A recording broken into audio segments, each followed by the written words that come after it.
joy, I feel peace, I feel goodness surrounding me. I feel love in every breath I breathe. I feel God in everything. I feel happiness, I feel freedom. I feel the beauty that lives in me.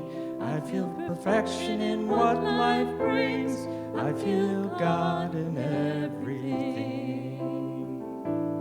I know joy, I know peace, I know goodness surrounding me. I know love in every breath I breathe. I know God in everything. I know happiness, I know freedom. I know the beauty that lives in me.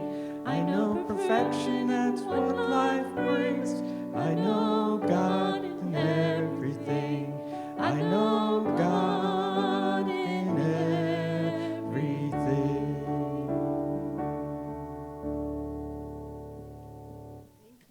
Thank you. Thank you, choir. Good morning. My name's Teresa Valenzuela, and I'm a practitioner here at the Center for Spiritual Living in the heart of Las Cruces, where our vision is a world and loving partnership for the good of all. Welcome to anyone who's visiting for the first time. Please help yourself to a packet of information. There is a gift certificate to the bookstore in there, and those packets are at either exits at the door, so help yourself. Check out our newsletter and website for all of the other groups and activities taking place right here in the center of Las Cruces, and pick up a flyer on your way out the door. There's also April calendars ready, right hot off the press, so please help yourself. Also, thank you so much for your patience with our music team. Yay! Things are formulating, are transpiring, are transmuting, are evolving. So our goal is to have the words to the songs we're singing up on the screen for you soon. We'd like to have a volunteer who's willing to run the projector and confirm the words each week with our music team to be sure we can call up the right song. And maybe any words would work with any tune, I'm not sure. But anyway, if this role speaks to you, please see Reverend Bonnie after the service today. Also, for anyone who's interested in having the most amazing experience of your lifetime, and you've taken one class, the CSL class, you qualify to be on the center's board, this board of directors here, and we're looking for people who are interested. It really is an amazing opportunity to get to know the center at a deeper level and all of us, and especially when we're calling and rejoicing of all the decisions the board makes, right? Yeah. Yes. And so once again, Bob, who's at the door, you can talk to him after service. And we have some Karen, Nancy, Reverend Bonnie. Those are the board members that are serving right now. So do not let this Oh, Edie, I'm sorry. You're right in front. I'm going right over you. I would never forget you, Edie. So anyway, find out what it's all about. If you have some questions, they're ready to answer. On April 23rd, CSL and Unity will have a table out front of the center for Earth Day, and our board is going to be busy at their yearly retreat that day. So we're looking for others who are interested in sitting at our booth and sharing info about our center and Earth Day. And we have a donation of plants that we're selling, so if you have other ideas or Earth Day related things to contribute, please see Reverend Bonnie or the office and know that you're interested. Our next treasure sale is coming up the last Saturday in April. If you help us with setup or on the day of sales, please, if you want to help us, please let us know. You may start bringing donations to the center now. We are collecting. So, and the collection place, I believe, is right next to the office. It's also quickly approaching that time of year when we have our annual membership meeting, so please reserve Sunday, May 15th after service to attend and participate in the activities of our center. We believe in the power of prayer, which we call spiritual mind treatment or affirmative prayer. Please fill out a prayer request, which can be found in pockets on the chair backs. There is a God can in the back on your way out into the social hall where you can put your prayer request, or you can drop those requests into the offering plate on your way out either door. Our prayer team, which is made up of practitioners and ministers from the 4 local New Thought communities, will pray with you in regards to your requests. We meet every Tuesday afternoon in a Zoom room. In addition, if you would like to have a quick prayer treatment after service, we have practitioners who are wearing stoles that would be more than happy to be with you and pray with you right after service. And even more importantly is fill out a gratitude card, which can also be found in the chair backs. We'd love to know about all the blessings that are occurring in your life today, so we can just rejoice and know that this thing called life really is living. Now it is time for song, silence, and prayer.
So I invite you to come join me in this space and place of gratitude for this morning, for today, for right this minute. And that our hearts are open and our mind is clear. That this day is already blessed beyond my imagination. That life is creating. The divine source never stops. And so we come together this morning and we rejoice in those that listen to this service later on YouTube, knowing that this family is complete right here, right now. And just so blessed for all the hearts that come together to make this time flow smoothly, completely, revealing that truth of who we each are, knowing that we are one with and in spirit, that God is all there is, and life is good. And so we bless this moment. We rejoice for the wisdom and the words and the love that Reverend Bonnie will share with us, for the beautiful music that has already touched every cell in our body. Yes, I am ready to receive. Yes, life continues to flow. And yes, love is the answer to our discomfort, to our joy, and it brings us here all together with that compassionate heart as one. Thank you, thank you, thank you. Ready to receive, ready to see our lives evolve, to unfold, and to manifest in ways that are infinitely blessed. And so it is. Today's reading is out of the Science of Mind book by Ernest Holmes. Just a little easy read for those of you that are interested. Lots of good things in the bookstore if you'd like to become more familiar with religious science. This is chapter 18, the law of attraction, thought atmosphere. Spiritual mind healing is a result of the constructive use of a mental law, which the world is gradually beginning to understand. Since we are thinking beings and cannot stop thinking, and since creative mind receives our thought and cannot stop creating, it must always be creating something for us. What it will make depends wholly upon what we are thinking, and what we shall attract will depend upon that on which our thoughts dwell. And so it is.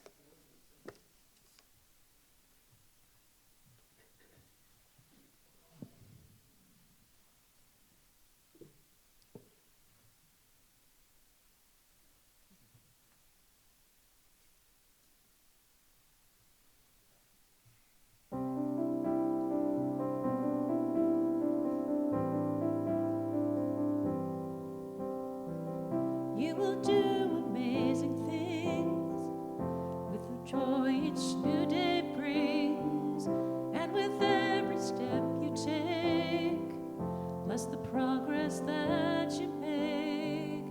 The reason you live is found in every gift you give. Love your life, love your dreams. You will do amazing things. Amazing, amazing. You will do amazing things. Amazing, amazing. You will do amazing things.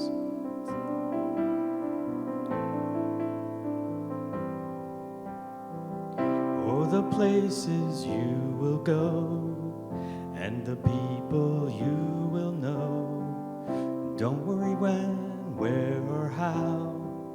You don't have to know that now. You're on the right track. No need to look ahead or back. Just enjoy what this day brings. You will do amazing things. Amazing, amazing. You will do amazing things.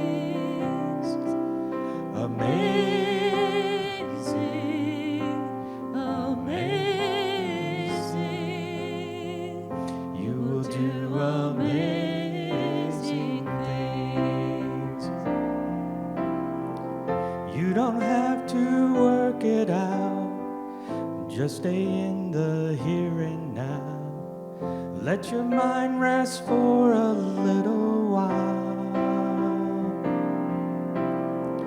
Sometimes deepest answers come when you're out there having fun. So close your eyes and take a breath and smile. Amazing,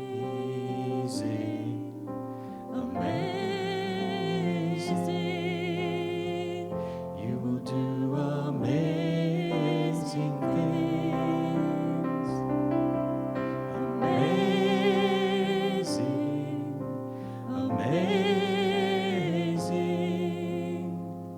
You will do amazing things. You will do amazing things.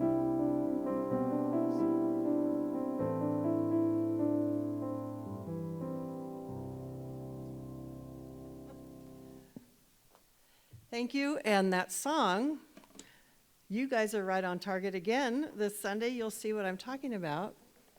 You will do amazing things. It's perfect. So, good morning. I'm Reverend Bonnie, the community spiritual leader here at the center. And with all these flowers and the energy that's in this room left from yesterday, I'm still feeling the presence of Geneva, our practitioner that we celebrated her life yesterday. And I know that this year's theme of living everyday wonder is something that I saw Geneva do every day. All of the different ways that we've touched on that, whether it was through awe, the inner life, play, and creativity, that's what we've looked at so far. All of that is how Geneva lived her life. Those of us that knew her just watched her exemplify living everyday wonder. And so I know that as we saw that in her, we can see it in ourselves as we move forward. So when we think about creativity, which is the focus for this month, I think we often imagine something new. When we're creating, we think of creating something different or new. And I think we often think in terms of art of some sort, whether it's music, dance, painting, a sculpture, whatever it is, that's what we think of when we're thinking about creation, right? Any other things usually come to mind? Poetry, yeah, that's part of art. We're thinking of that in terms of art. So if you saw the title for today, I am calling this The Perfection of What Is. And so how does what is and creating something new go together? Well, that's what we're going to explore. I think in most cases, when we think about creation, we think about finding something out there, whether it's paint or marble or wood, an instrument, and we create something new with it. We transform it. Even poetry or song, it's a life experience that we've had that we then transform into what I would call a word sculpture, into word art. So we're taking those outside things and creating something new with them. And if you've been around New Thought or religious science for a while, I'm sure you've heard a lot about having a focus on what we manifest in our lives, what we help to create to show up in our lives. We start off, usually there's a dream, an idea, a desire, whether it's picturing your perfect health or something that you want to experience in your life. We have that idea, and Ernest Holmes called it a mental equivalent that we create. So we have that mental picture in our minds of what it is we want to see or experience or have show up in our lives. And then we focus on it, we affirm it, and then we allow spirit or the law to fill in all the details until it manifests. Manifestation, then, what we call the manifestation, is that physical or tangible experience that shows up, the form in our lived experience. And that is the main way that we talk about creation taking place in our lives and how it is that we co-create with Spirit. I think many of us have demonstrations that we can share. We've practiced this, many of us throughout our lives, in this teaching especially, of how this works and how it is that we can do this co-creation process with Spirit, with Creator moving in and through us. So as we live everyday wonder with creativity, I think about this co-creation process. And I think this is a large part of what creativity and creation is all about. It's God, the Creator, in and through us, working through our mental equivalents. So, are you hearing the and yet or but that I might be leading up to, if you know me?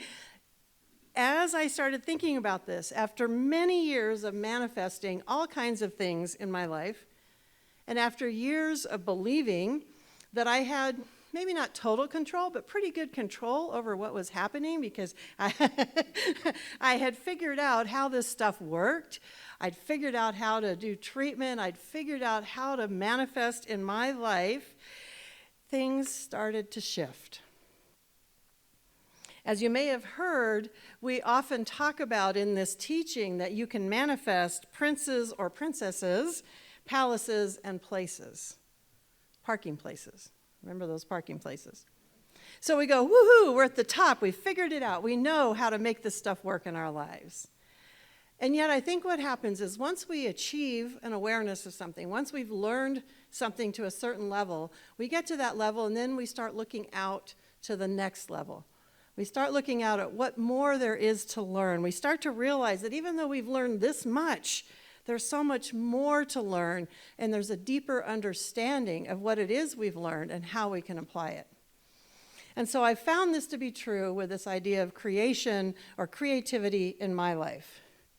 Last time I spoke, I read this same passage, but I'm reading it again because I think it is well worth remembering. This is Ernest Holmes from the Essential Ernest Holmes, and it's a quote out of his writing, The Philosophy of Ernest Holmes. And in this, he's talking about you and I as practitioners with a small p. So he's talking about anyone who's making use of these principles that we've learned, that we teach. We're practicing science of mind. And he says, you and I as practitioners can throw all of our theories and all of our books and all of our previous prayers out the window now, because they are evermore about it and about it and about it. They are necessary and they are fine, but now the divine moment is come. Emerson said, when it happens, throw out all of your theories, leave them all as Joseph left his coat in the hands of the harlot and flee. For this is a transcendent moment. This is the moment of a new creation. And that's kind of what I feel like is going on right now. And one of the things I realized is that it wasn't me seeking and being willing and having the purpose of throwing all this out the window. It came with life circumstances. And it felt like everything I thought I knew about how this stuff worked was just blown out the window for me.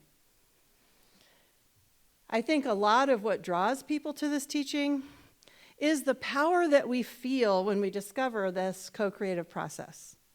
It's what draws a lot of people to this teaching. It feels really good when we learn how to change our thinking and our life changes. And then life throws us some stuff. And we start to feel, at least I started to feel like I'd reached the limits of really understanding what I previously held as truth.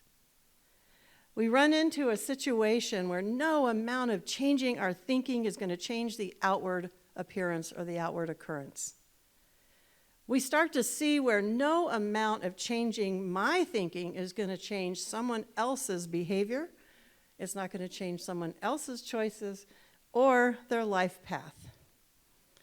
And I come to that place of realizing that no amount of changing my thinking is going to bring back the dead in the form that I knew and loved them and that I was attached to. And so I've reached that place where what I've been saying and teaching needs to adjust, needs to shift in some way. I think we often find ourselves skirting around what we really want to manifest. So if I really want to manifest seeing my son today or Geneva or somebody else, I have to then look at that and say, well, I can't manifest that. So how do I shift my thinking in here so I can handle the reality of what I'm experiencing out here? I get to shift how I'm thinking inside and realize that as I shift internally, then how I'm experiencing the outward experience shifts, even though the details of that don't change. And as we learn to do that, it's like we've climbed a little rung up the ladder of what I call life, this lesson that we're here to learn. And yet it's at that rung that I think we also run the risk of doing what we've been calling a spiritual bypass. Because when we're uncomfortable at that place where we can't impact what we want to see out in the world, I think we start to want that quick fix. We want to just change our thinking and have everything else change right along with it. And when that doesn't happen, we shift as fast as we can to kind of move on. And that's when I have had to ask myself, is the healing taking place if I'm doing that? Instead of really allowing myself to move through this experience. When something huge turned my world upside down, something that I never consciously asked for, something that challenged every belief that I'd had about life and what I thought was happening and the type of life I was manifesting, I had to really think about this. I did move into a place of confusion, and I've been sharing some of that with you throughout the last year and a half. And so I was reading here with Ernest Holmes' words in the Science of Mind text, one cannot be a good student of the science of mind who is filled with fear and confusion. We must keep ourselves in a state of equilibrium, in a state of poise, peace, and confidence, in a state of spiritual understanding. By spiritual understanding is not meant anything strange or unnatural, but merely that the belief in goodness must be greater than any apparent manifestation of its opposite. It is this science of faith we are seeking to uncover. A definite technique that will conduct our minds through a process of thought, if necessary, to that place which the sublime minds of all ages have reached by direct intuition. So I read that, and I had to think to myself, well, I always thought I was a good student of science of mind. I became a minister, after all. And yet I was in that state of confusion. I wasn't sure how to apply some of these things that we say, these teachings, and still settle with what had occurred and what was occurring in my life. I felt that my faith and understanding of how it works was shifting. And alongside this teaching, I've often heard in these teachings, in these arenas, is that suffering is because of attachment. That when we have attachment, it can lead to suffering. You all heard that one? Mm-hmm. And also what I've heard is that expectations are premeditated disappointments. Ooh, yeah. And yet, again, I go to Ernest Holmes and I'm like, how do we make that idea mesh with this? Ernest Holmes said we should work not with anxiety, but with expectancy. Mm-hmm. Not by coercion, but with conviction. Not through compulsion, but in a state of conscious recognition and receptivity. We do not have to drive or push, but we must accept and believe. We should then leave everything to the law, expecting a full and complete proof of our faith. We shall not be disappointed nor chagrined, for the law is our faithful servant. So, how do we take those words, that idea and that teaching, and mesh it with how things sometimes show up in our lives that don't feel like they were what we were wanting to manifest or see happen? How do we create a mental equivalent, is what Ernest Holmes called that picture that we have. How do we create that mental equivalent, do all the treatment work, without the kind of expectancy that leads to attachment, but instead a different kind of expectancy? I was talking about this with a ministerial student that I've been doing some work with, and she pointed out that there's a difference between having an expectancy that the universe, that spirit, that God has our highest and best in mind and is moving us toward good, and having expectancy in other human beings and their behavior. And that idea that expectancy can lead to disappointments is when we're expecting other people's behavior to be a certain way. But she was reminding me that we can expect the universe to bring about our good and that it is working for our highest good, even in those moments when it might not feel that way. So what happens then when we end up creating or experiencing something that shows up and looks really different than what we were expecting, what we were picturing in that mental equivalent? Or maybe you've done a great job manifesting, it shows up, it's your heart's desire, it looks exactly the way you wanted it to. And then through impermanence and the process of evolution, it either leaves or dies or changes, as all of life and form is prone to do, which is also what we've been looking at in the last couple weeks. How do we work with that? How do we flow with that? How do we live with the expectancy of our good while practicing non-attachment so we don't move into suffering?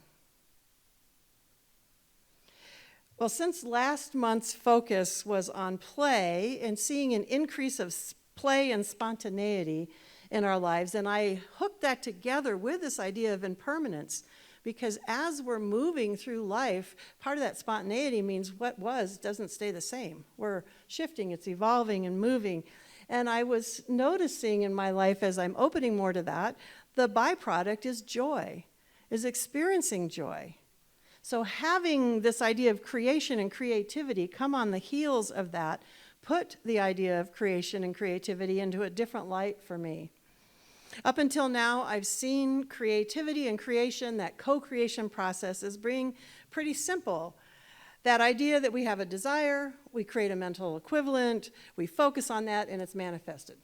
Done. That mental equivalent is a clear picture. I think it's a clear picture, much like when you have a puzzle and you've got the picture on the box, you know where you're headed, and then life gives you all of this that you're going to create this with, right? That's how it works. We've got the picture, and then we do the prayer work, and we're guided, and we figure out this piece goes here, and this piece goes here, and eventually we have this picture. And that's how I've kind of seen the mental equivalent process going. It's an idea where we're sort of outlining, but we're not. We say don't outline it exactly. So we want to get the essence of the mental equivalent. I know for me, I made a mental equivalent that wanted to have a child in my life. I didn't expect it. I didn't even picture that it would be through adoption as opposed to me giving birth. But I got what I wanted. I got the child. And I've manifested a car that I wanted because it was exactly what I was looking for. So I know how manifestation works, and sometimes it looks a little different, and sometimes it doesn't. But when we have that picture, and we're allowing it to outpicture in our lives, I see that as the creation by God through us. And lately, I've been looking at another way that creation works in our lives. A new way that creation can work through me, and I'm beginning to call this the creation of God through me. The creation of God as me. It seems that once we get down how to do the creation by God, once we get down how to create mental equivalents, we get down the idea of what the picture is that we want on the box, we get the idea of how it is that we can have God work with us to put all those pieces together, we get really good at that, and then there's, no more pictures, folks. Creation takes place in a different way. As our reading said, the creative mind must always be creating for us. That creative mind that we are part of is always creating, whether we're making pictures or not. And so it's a different process, I think, when we release the need to create a picture ahead of time. When we release the need to do what I'm calling dream ahead, to try and outline it. For me, I know that's because I really like to be in control. I've talked about that before, and I have board members that might agree with that idea. So it's releasing that idea of having to picture it, dream it, so that I know where I'm headed. It's releasing needing to have a picture on the box to follow. I've come to the conclusion that creating a mental equivalent, having a clear picture, is important given what it is we're trying to create. And that sometimes being open to the play of life upon itself through us, we open our hearts to the creation of God as us, and just see what happens in our lives. Creation as play, creation as the unknown, undetermined end result, creation with no dreaming ahead.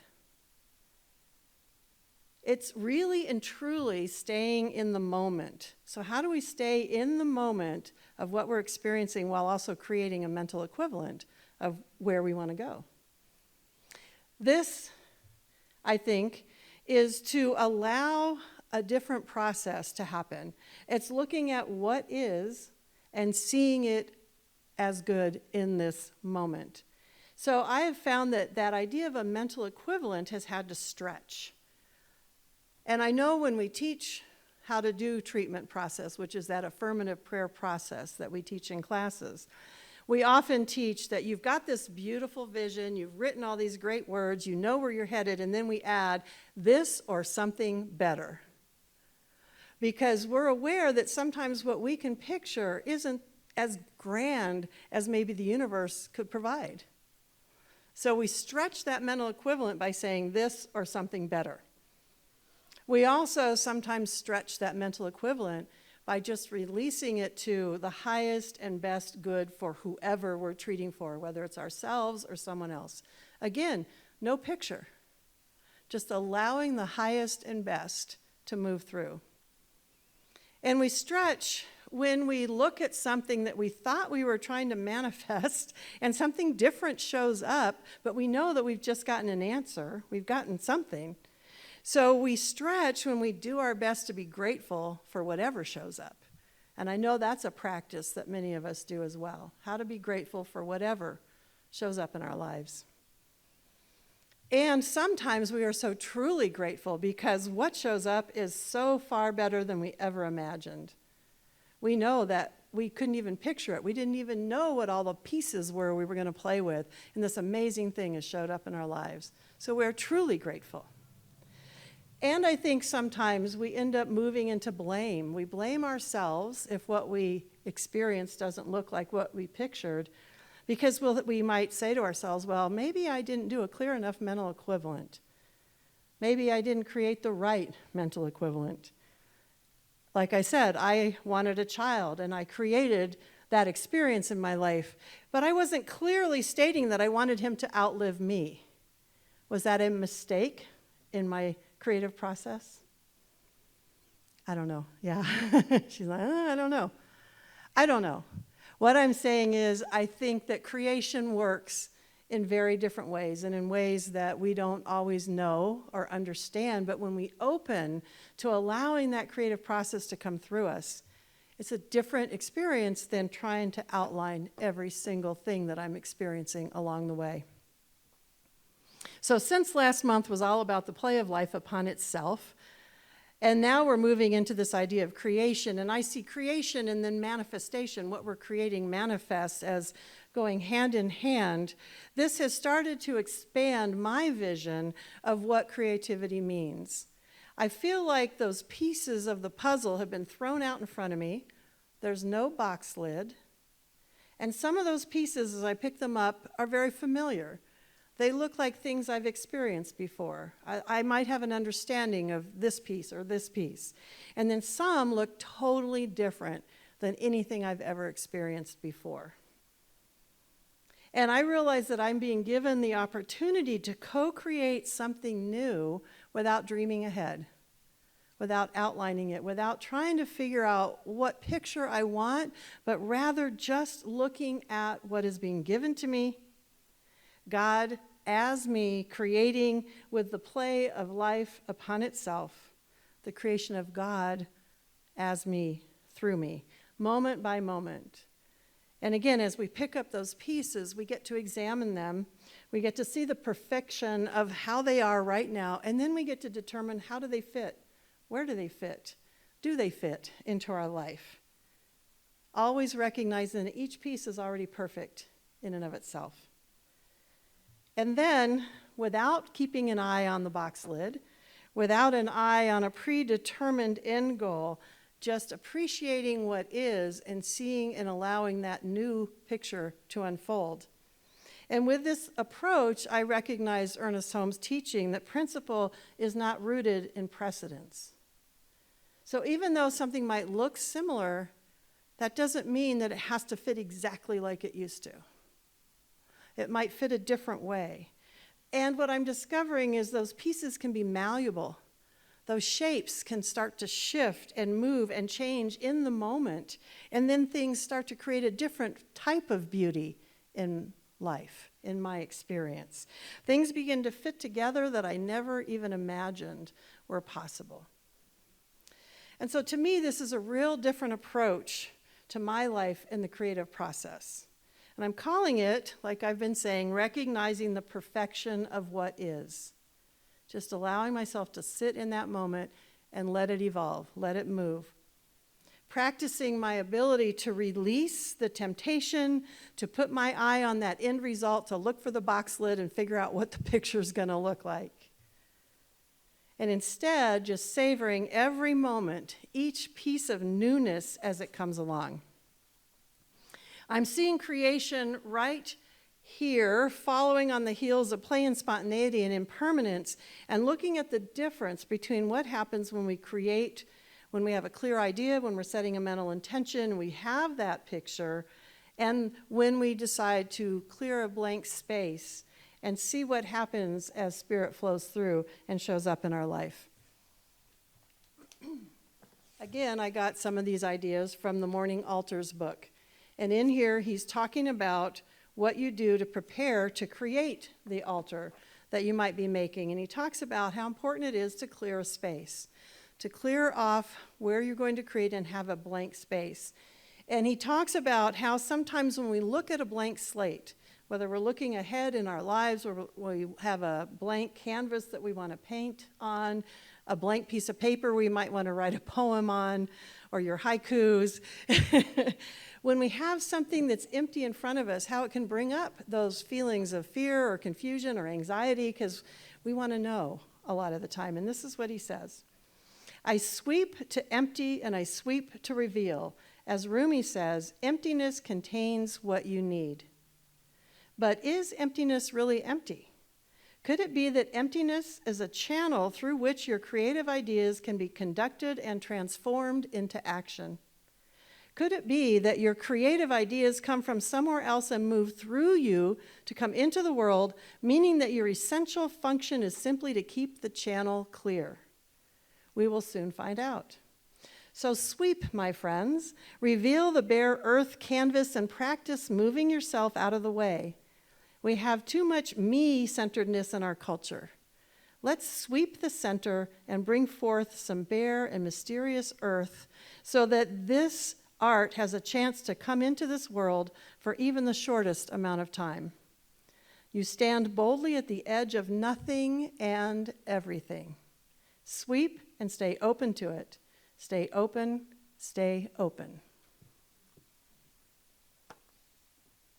So ultimately, I believe that it is all God. Everything we have to create with, everything we create, all of that creative process is God moving in and through us. We can't create separate from God. And even though creator can paint by number, it can follow the instructions that we put out, it can create whatever we have pictured, it can make the puzzle look just like the box cover.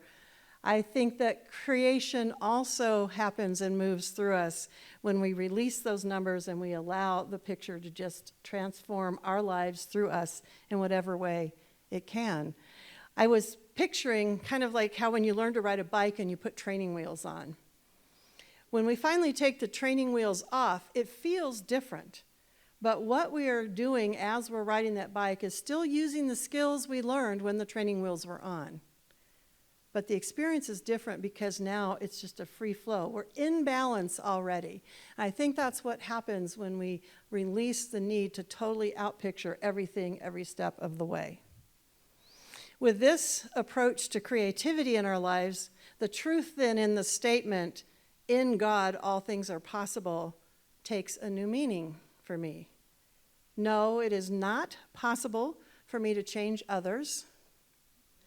No, it is not possible for me to bring back my son or Geneva or Reverend Terry, Reverend Sam, Nancy, or anyone else who has already left this planet. Yet with the new puzzle pieces that have been presented in my life, anything is possible. Everything is possible. Shapes can shift, new patterns can emerge, creation flows through me, and I continue to clear a space to open my eyes to the perfection of what is, what's being presented to me, and to the creation of God as me, as it evolves through impermanence in this life, and as it continues to play spontaneously as me and as my life experiences. And so it is.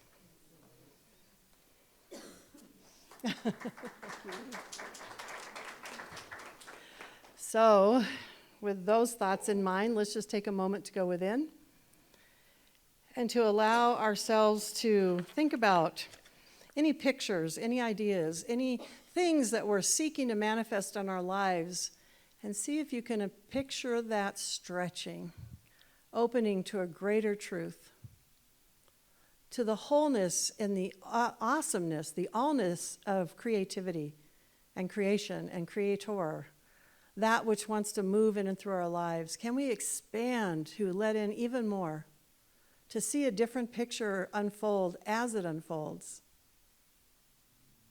What comes up as we imagine releasing the need to determine where we're going, and instead opening to that creative force moving through us?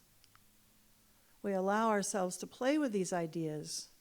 We open ourselves to new ways of allowing Spirit to move in our lives, to create that perfection day by day, moment by moment, knowing that the path is made clear as we allow it to be cleared and we step into the unknown. I am so grateful again for these teachings, for the different ways that they speak to me at the different times in my life, for the ways that truth is malleable and yet constant, for the wholeness and awareness that Spirit is alive and well, moving in and through me and each and every person in this room and those listening. I am grateful for each expression of Spirit, for all those expressions that intertwine in my life, and for the effect and the light that we bring into the world. I know that creation never stops, and that it is moving endlessly through us with our highest and best in mind. And so for this, I'm exceedingly grateful as I release these words and allow them to just be. And so it is.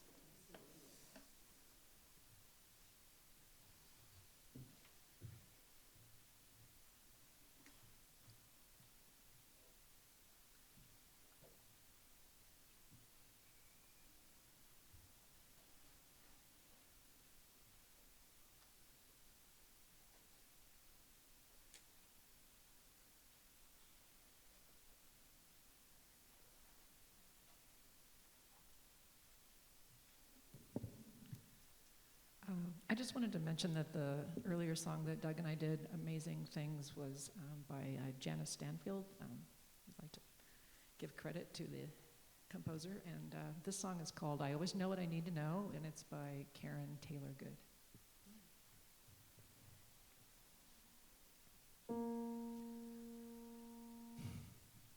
I always know what I need to know when I need to know it.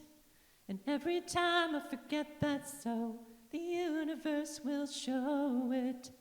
There seems to be a plan that works, and there's no way I can blow it. 'Cause I always know what I need to know when I need to know it. How does the mighty tree face the changes autumn brings. He doesn't worry if he'll grow new leaves when it is spring. Let me be that trusting, let me let go, and know the buds are on the vine, though it's naked in the snow. 'Cause I always know what I need to know, when I need to know it. Every time I forget that's so, the universe will show it. There seems to be a plan that works, and there's no way I can blow it. 'Cause I always know what I need to know, when I need to know it. How does the tiny robin feel when she finally leaves the nest? She takes a giant leap of faith, lets nature do the rest. Let me be that faithful, let me dare to fly. Though my wings are frail, I will not fail. There's a simple reason why. 'Cause I always know what I need to know, when I need to know it. Every time I forget that's so, all the universe will show it. There seems to be a plan that works, and there's no way I can blow it. 'Cause I always know what I need to know, when I need to know it. There's a power in the universe greater than just me, and it works a million miracles when I let it be. 'Cause I always know what I need to know, when I need to know it. Every time I forget that's so, well, the universe will show it. There seems to be a plan that works, and there's no way I can blow it. 'Cause I always know what I need to know, when I need to know it. Yes, I always know what I need to know, when I need to know it.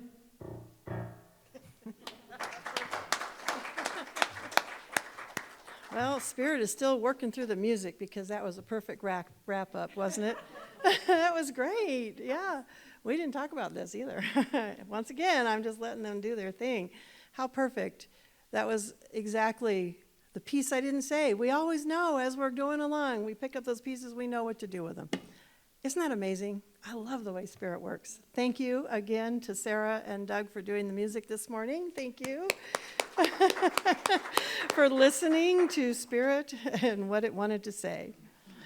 So we are moving into a new month of where we are sending 10% of what we bring through the center.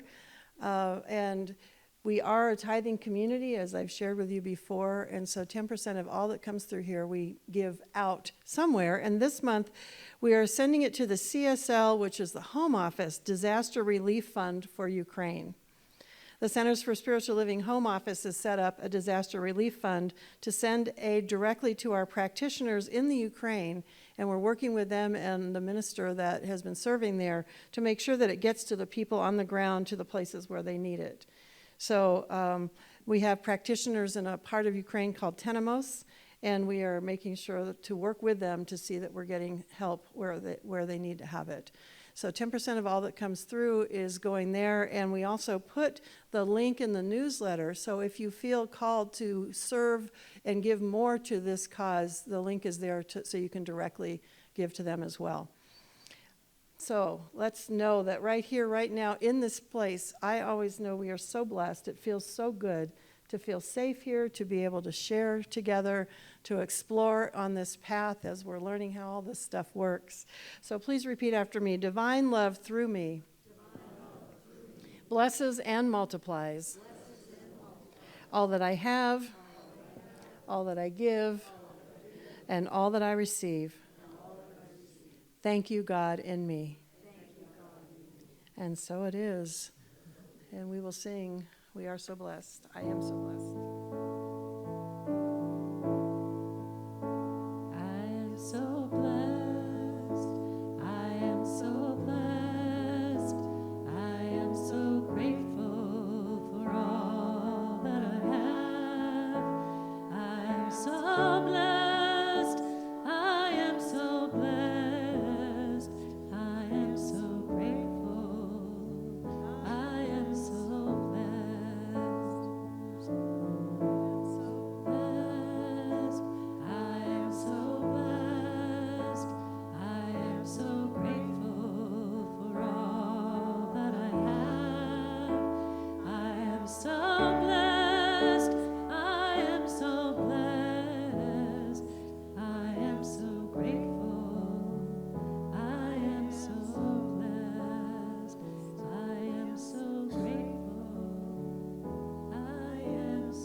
So please remember that the practitioners are here to pray with you. They get served by serving you. That's how this stuff works. So I'm sure they'd be happy to help you with any treatment after. And Bob's waving at me, yes? That's from Geneva's memorial yesterday, so help yourselves.